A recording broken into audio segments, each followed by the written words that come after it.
Real change begins with immediately repealing and replacing Obamacare. But today, in a 60 Minutes interview that includes his family, the president-elect appeared to step back from that. Here's what he told Leslie Stoll.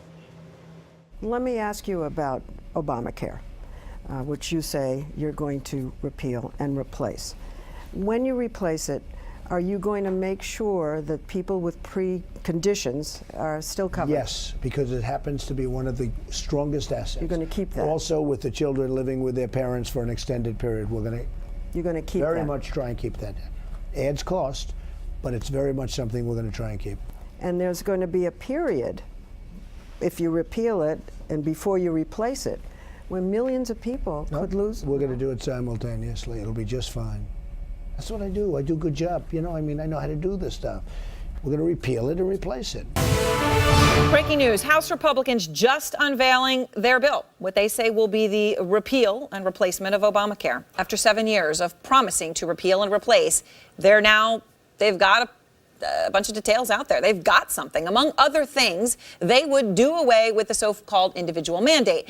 That is what President Obama put in place to pay for Obamacare, right? It requires people to have health coverage, and if you don't, you face a tax penalty, right? That's part of how they pay for some of the promises, like keeping young adults on their parents' plans. The Republicans, though, get rid of the mandate, but allow young people to stay on their parents' plans, among other things. Phil Mattingly is out front live on Capitol Hill. And Phil, what more are you learning about this repeal and replace? Well, I think two components, Aaron, that you hit on right off the bat that are important. Obviously, the repeal of the individual and the employer mandates, the willingness to allow individuals to stay on their parents' plans through the age of 26, and the ability to maintain coverage if you have pre-existing conditions so long, and this is an important caveat, if that coverage is continuous, Aaron. But there's really kind of two thorny issues that this bill gets into. One is, in part, how to replace the Obamacare subsidies. Those subsidies would be repealed after a 3-year transition period and replaced by refundable tax credits. Those credits would be based on age going up as you get older. Those credits would also be capped based on your income. The more money you make after you hit a $75,000 threshold, that amount of money you can actually get through the tax credit starts to go down. The other major issue here, obviously, is Medicaid. So many of those states took the Medicaid expansion offered by Obamacare. There's been a lot of concerns, including amongst Republican governors, what would happen to that. How it would work from here on out is until January 1st, 2020, those states would be allowed to continue expanding their Medicaid rolls and continue to get the money for that expansion. At that moment, the Medicaid expansion would freeze, and most of those individuals would be grandfathered in and then, based on the Republican plan, cycle out over time. Those states that didn't take the Medicaid expansion, they would be given money to try and make up for that over the next couple of years. But Aaron, there's no shortage of issues here, both politically and policy going forward. This really just the first step. All right. Thank you very much. But please stay with me because obviously you know a lot about this legislation and where it's going. Mark Preston joins us, our senior political analyst, and David Gergen, former presidential advisor for 4 presidents. So, Mark, let's just start with the basics here. They've repealed Obamacare a lot of times. So, Sure. I don't know, 40-something times, whatever. You know the number, I don't, but a lot of times. Now, though, it matters because they've got the presidency and they can actually get this done. Right. But that's if they can get all the votes among even their own party, and success is not assured. No, it's not assured, but if there was ever a time for them to actually repeal and try to replace it, this would be the time right now, because to your point, they own the White House, they have a majority in the Senate, and of course, they were so successful many times over having the House majority to try to get something done. But the devil's in the details right now, and we don't quite know all of the details about how this would be funded. We also know bottom line is that this is going to start on Wednesday. Like, they're talking about marking up bills starting on Wednesday. Really, really fast. Correct. So, David, here's the issue. When you look at the details, it looks a lot like Obamacare. You just heard Phil. If you're up to 26, you get to stay on your parents' plan. Pre-existing conditions. Medicaid is hanging around. The Medicaid expansion money's flowing out for the next 4 years. Senator Rand Paul tweeted just when this plan was unveiled, still have not seen an official version of the House Obamacare replacement bill. But from media reports, this sure looks like Obamacare light. It's significant, David, because Senator Paul has a lot of people who will follow his lead. If he's already calling this Obamacare light, can it get through? Well, a couple of things, Aaron, right off the bat. They campaigned on this. They promised the American people they would come up with a bill to repeal and replace. They've done that. A lot of their supporters are going to appreciate that fact. At the same time, they have come up with a bill that's going to be a hard slog among Republicans on the Hill. Not only do we have some conservatives who are warning this is too expensive, and it sounds like Obamacare light, as Rand Paul is arguing, but there are other senators, there are 4 senators who are more moderate, who have written basically they will not support this if Medicaid is going to be scaled back for the 10 million people or so who've gotten on to Obamacare in these last years. So it's a hard slog ahead. I think critically, Aaron, and you know this so well, the Congressional Budget Office has not had a chance to look at this yet. Right. It's fresh off the presses. They'll have to score it. They'll have to tell us how much it's going to cost. And a lot of conservatives are going to be watching those numbers with great care. And they're going to have to say, how much coverage will it provide? Nobody knows. Right, and there are so many questions, Phil, but when you first glance at these headlines, what you see is a lot of the things people liked in Obamacare are staying, right? Kids on their parents' plans, pre-existing conditions, Medicaid expansion. But yet they're taking away the mandate, which was what paid for that, okay? So it sounds like you're keeping all the things people like and you're not paying for them. That's a basic headline right now.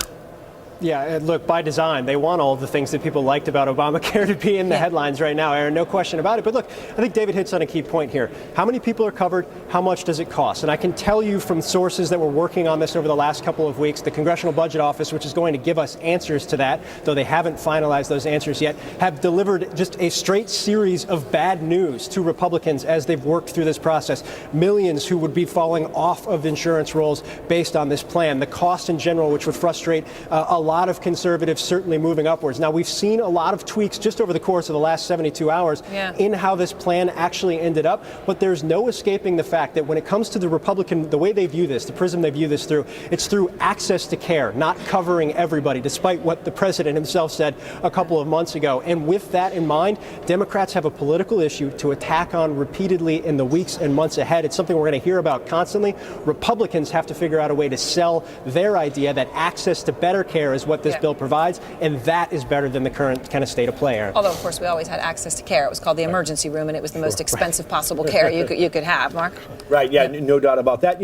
Not only are we talking about losing the mandate, but we're also talking about dismantling the Obamacare taxes on medical devices, on prescription drugs, on over-the-counter drugs as well. All the pay-fors are going So all the pay-fors are going. And to Phil's point, what they're trying to talk about is creating an open market right now, which will provide better care and will lower costs. The bottom line is, though, heading into the summer, will you get enough Republicans to back it? This is their best opportunity to do so. But again, devil's in the details. All right. Thank you all very much on those breaking headlines. And next, more breaking news of the Attorney General, Jeff Sessions. He's tripling down tonight. He is insisting he did not lie to Congress. We are live on Capitol Hill. We have the letter. We have the tapes. And more breaking developments. Kim Jong-un supervising North Korea's ballistic missile launches today, 4 of them. How big of a threat is North Korea right now? The only way to know what this is going to cost is a system which we've used in the United States for a long time. There's an office, as you know, sir, but for our viewers, called the Congressional Budget Office, the CBO. It's the CBO's job as a nonpartisan group to look at a bill that Congress is trying to pass, work through it, figure out what it's going to cost, and report back. You're pushing this through, and we'll vote on it in the 2 committees before the Congressional Budget Office scores it. So right now, we don't know what it will cost, and we do not know how many people will lose insurance, right? We do not know what the CBO is going. You're exactly right. We don't know what they're going to say. Why not wait? Because Obamacare is failing. Just this weekend, 16 counties in Tennessee, no insurance provider whatsoever. We cannot stand idly by and just watch the healthcare system in America, the greatest healthcare system in the world, totally implode. We've got to step in to do the responsible thing, and that's exactly what we're doing. You can't wait 1 week for the Congressional Budget Office to score this? If not, why not? Well, we can wait until the Congressional Budget Office scores it before we vote on it on the floor, and we're going to do that. But we can get this through the committee process because we're confident that this is going to bring about exactly what we told the citizens and promised the citizens, that we would bring them back to a patient-centered health care system. But people on your right say what you've done is added an entitlement. And there are lots of people, including 4 senators who today said they will not vote for this, 3 others who've expressed doubt about it, and those are all Republicans. If you lose 2 Republicans, this cannot pass. So how do you keep them?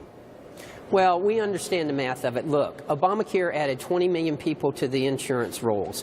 14.5 million of those were able-bodied adults who were added on to Medicaid, a safety net program that was never intended for able-bodied adults. We've got to draw back that expansion. That is not what Medicaid was intended to be for, and that's not what we should be using it for. We've got to partner with the states, let the states run a more efficient and effective Medicaid system like we know they can. That's what we intend to do.